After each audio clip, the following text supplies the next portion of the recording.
And they ready for you? And they noticing? Haven't you muddied the waters? Haven't you notified them that yeah, there's American men coming for wives, so they're stationing themselves. The bad ones are stationing themselves to be found. Aren't you worried about that?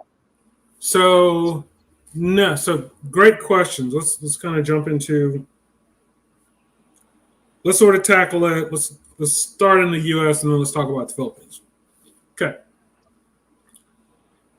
Not all, marrying a Filipina is, if you bring her back to the state, heck, even if you stay in the Philippines, it's not a guarantee by any means. And I wouldn't tell that to anybody.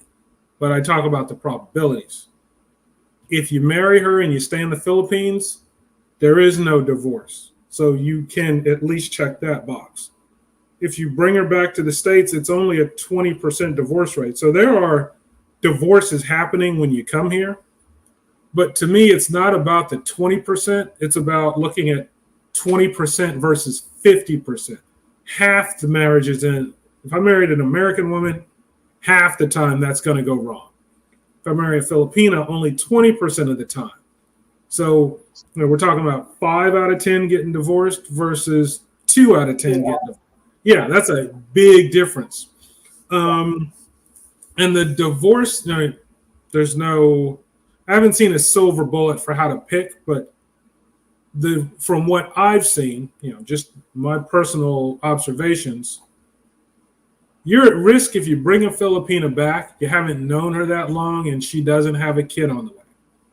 If you've built something with her, if you're having a family with her, then you've kind of built that foundation, and her traditional instincts seem to kick in more likely.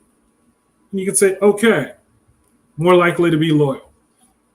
Now, as far as kind of acclimating, that's just human nature. And if you can take anybody, put them in a new culture, they will slowly assimilate to that culture. It's hard to avoid.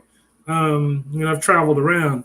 I spent a few weeks in France, and yeah, I start approaching certain issues more like a French person than I normally would, just because I'm in that culture and it's easier to interact with people kind of using that similar cultural framework.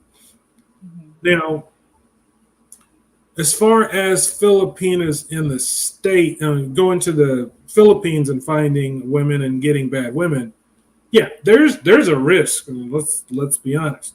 There is no guarantee in the Philippines, but what we are talking about is a country in the Philippines. So let me frame this up the way guys look at it. If I'm in the States, I don't really expect women to appreciate me for me. I expect them to just look at how much money does this guy make? How tall is he? How luxurious is the lifestyle that he's bringing me? And that's, I don't fault him for it, but that's my expectation. This woman wants to know financially what sort of a benefit I am to her. If I go to the Philippines, I think there's still that same expectation. How much of a financial benefit can I get? But over there, they actually appreciate it. I mean, in the States, you got women who are screaming for big, expensive dates. And they're like, you got to start off with all these big, expensive dates before I decide whether or not I even like you. I just think, well, no, I'm not going to spend any, if I don't know if you like me or not, I'm not spending any money on you. Like that, to me, that's dumb.